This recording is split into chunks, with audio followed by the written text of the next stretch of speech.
अगर तुम चाहो तो 6 महीने में सब रुपए चुका सकते हो। दयानाथ ने त्योरिया चढ़ाकर कहा। जो बात जिंदगी भर नहीं की वह अब आखिरी वक्त नहीं कर सकता। बहू से साफ साफ कह दो, उससे पर्दा रखने की जरूरत ही क्या है। और पर्दा रह क्या दिन सकता है।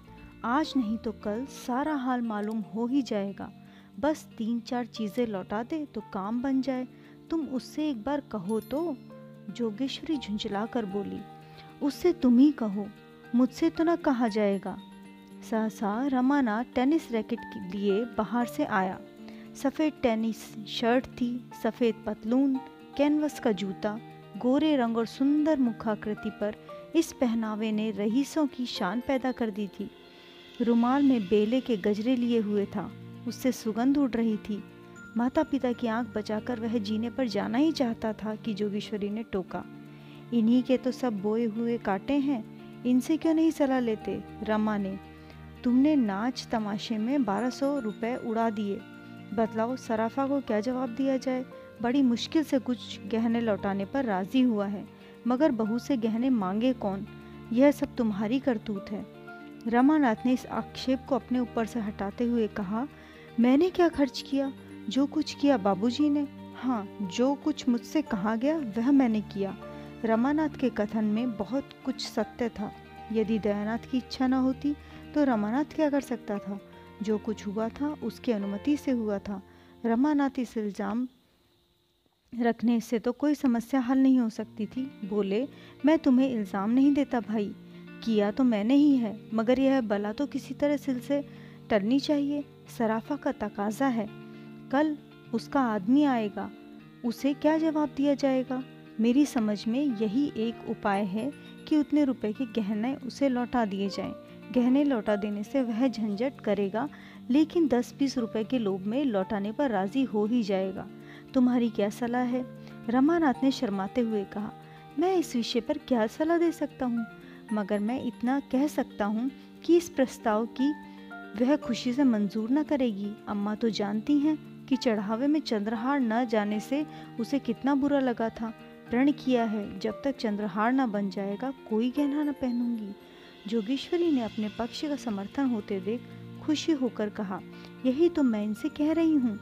रमानाथ, रोना धोना मच जाएगा और इसके साथ घर का पर्दा भी खुल जाएगा। दयानाथ ने माथा सिकोड़कर कहा, उससे पर्दा रखने की जरूरत ही क्या है।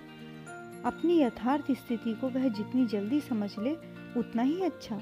रमानाथ ने जवानों के स्वभाव के अनुसार जल्पा से खूब छींट उड़ाई थी, खूब बढ़ बढ़ कर बातें की थी। जमींदारी है, उससे कई हजार का नफा है, बैंक में रुपए हैं, उसका सूद आता है। जल्पा से अब अगर गहने की बात कही गई तो रमानाथ को वह पूरा लबाड़िया समझेगी। बोला, पर्दा तो एक दिन खुल ही जाएगा, पर इतनी जल्दी खोल देने का नतीजा यही होगा कि वह हमें नीचा समझने लगेगी।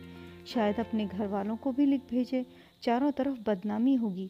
दयानाथ, हमने तो दीनदयाल से यह कभी नहीं कहा कि हम लखपति हैं। रमानाथ, तो आपने यही कब कहा कि हम उधार गहने लाए हैं और 2-4 दिन में लौटा देंगे। आखिर यह सारा स्वांग अपनी धाक बैठाने के लिए ही किया था या कुछ और। दयानाथ, तो फिर किसी दूसरे बहाने से मांगना पड़ेगा। बिना मांगे काम नहीं चल सकता। कल या तो रुपए देने पड़ेंगे या गहने लौटाने पड़ेंगे, और कोई राह नहीं। रमानाथ ने कोई जवाब न दिया। जोगेश्वरी बोली, और कौन सा बहाना किया जाए। अगर कहा जाए किसी को मंगनी देनी है तो शायद वह देगी नहीं, देगी भी तो 2-4 दिन में लौटाएंगे कैसे। दयानाथ को एक उपाय सूझा। बोला, अगर उन गहनों के बदले मुलम्मे के गहने दे दिए जाएं, मगर तुरंत ही उसे ज्ञात हुआ कि यह लचर बात है। खुद ही उसका विरोध करते हुए कहा, हाँ, बात तो जब मुलम्मा उड़ जाएगा तो फिर इज्जत होना बेइज्जत होना पड़ेगा। अकल कुछ काम नहीं करती। मुझे तो यही सूझता है यह सारी स्थिति उसे साफ साफ कर दी जाए। ज़रा देर के लिए उसे दुख तो ज़रूर होगा, लेकिन आगे के वास्ते रास्ता साफ हो जाएगा। संभव था, जैसे दयानाथ का विचार था, कि जल्पा रो धोकर शांत हो जाएगी, पर रमा को इसमें किरकिरी थी। फिर वह मुँह न दिखा सकेगा। जब वह उससे कहेगी, तुम्हारी जमींदारी क्या हुई, बैंक के रुपए क्या हुए, तो उसे क्या जवाब देगा। विरक्त भाव से बोला, इसमें बेइज्जती के सिवा और कुछ न होगा। आपके सराफा को 2-4 महीने के लिए टाल नहीं सकते। आप देना चाहें तो इतने दिनों में 12,100 रुपये बड़ी आसानी से दे सकते हैं। दयानाथ ने पूछा, कैसे? रमा, उसी तरह जैसे आपके भाई दे सकते हैं। दया, वह मुझसे नहीं हो सकता। तीनों कुछ देर तक मौन बैठे रहे। दया ने अपना फैसला सुना दिया। जोगेश्वरी और रमा को यह फैसला मंजूर न था, इसीलिए अब इस गुत्थी को सुलझाने का भार उन्हीं दोनों पर था। जोगेश्वरी ने भी एक तरह से निश्चय कर लिया था, दयानाथ को झक मारकर अपना नियम तोड़ना पड़ेगा। यह कहाँ की नीति है कि हमारे ऊपर संकट पड़ा हुआ है और हम अपने नियमों का राग आलापे जाएं। रमानाथ बुरी तरह फंस गया था। वह खूब जानता था कि पिता ने जो काम कभी नहीं किया वह आज न करेंगे। उन्हें जल्पा से गहने मांगने से में कोई संकोच न होगा और यही वह चाहता न था। वह पछता रहा था कि मैंने क्यों जल्पा से डींगे मारी। अब अपने मुंह की लाली रखने का सारा भार उसी पर था।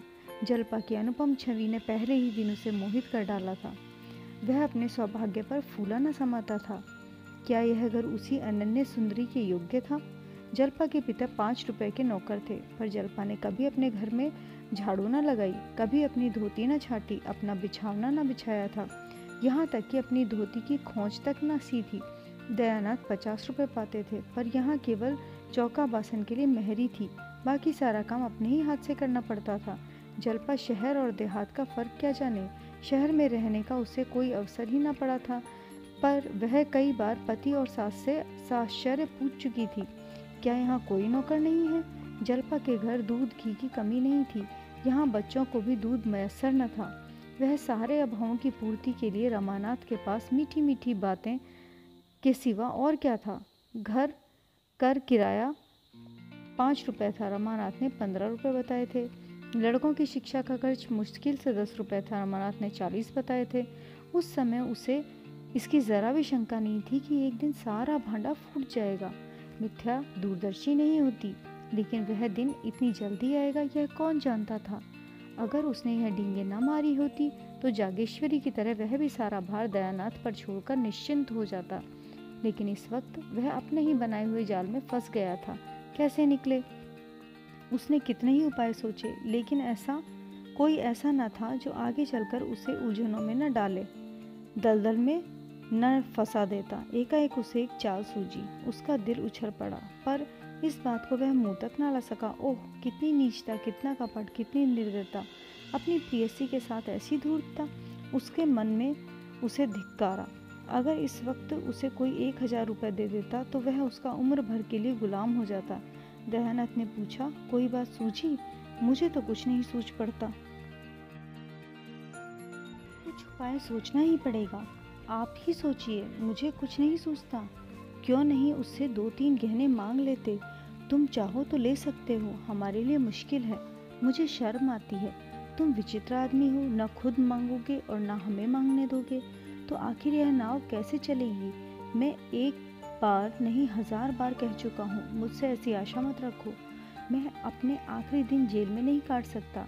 इसमें शर्म की क्या बात है? मेरी समझ में नहीं आता किसके जीवन में ऐसे कुअवसर नहीं आते। तुम अपनी माँ से पूछो। जागेश्वरी ने अनुमोदन किया। मुझसे तो नहीं देखा जाता कि अपना आदमी चिंता में पड़ा रहे और मैं गहने पहने बैठी रहूं। नहीं तो आज मेरे पास भी गहने होते।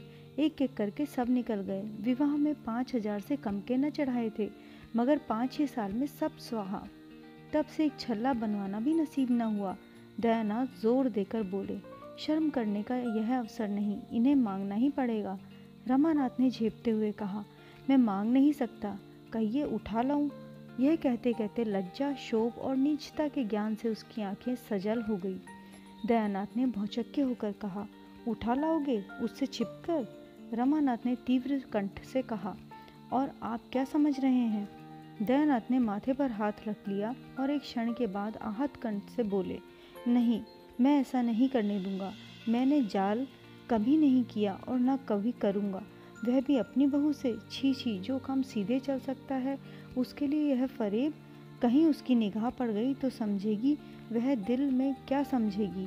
मांग लेना इससे अच्छा है। रमा, आपको इससे क्या मतलब?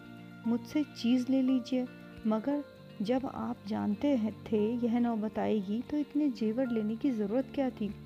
व्यर्थ की विपत्ति मोल ली। इससे कई लाख गुना अच्छा था कि आसानी से जितना ले सकते थे उतना ही ले लेते। उस भोजन से क्या लाभ कि पेट में कीड़े होने लगे। मैं तो समझ रहा था कि आपने कोई मार्ग निकाल लिया होगा। मुझे क्या मालूम था कि आप मेरे सिर पर ही मुसीबतों का टोकरा पटक देंगे, वरना मैं इन चीज़ों को कभी न ले जाने देता। दयानाथ कुछ लज्जित होकर बोले। इतने पर भी केवल चंद्रहार न होने से वहाँ हाय तौबा मच गई। रमानाथ, उस हाय तौबा से हमारी क्या हानि हो सकती थी? जब इतना करने पर भी हाय तौबा मच गई तो मतलब भी तो पूरा ना हुआ। उधर बदनामी हुई, इधर यह आफत सिर पर आई। मैं यह नहीं दिखाना चाहता कि हम कितने फटे हाल हैं। चोरी हो जाने पर सब सब्र करना ही पड़ेगा। दयानाथ चुप हो गए। उस आवेश में रमा ने उन्हें खूब खरी खरी सुनाई और वह चुपचाप सुनते रहे। आखिर जब न सुना गया तो उठकर पुस्तकालय चले गए। यह उनका नित्य का नियम था। जब तक 2-4 पत्र पत्रिकाएं न पढ़ लें उन्हें खाना न हजम होता।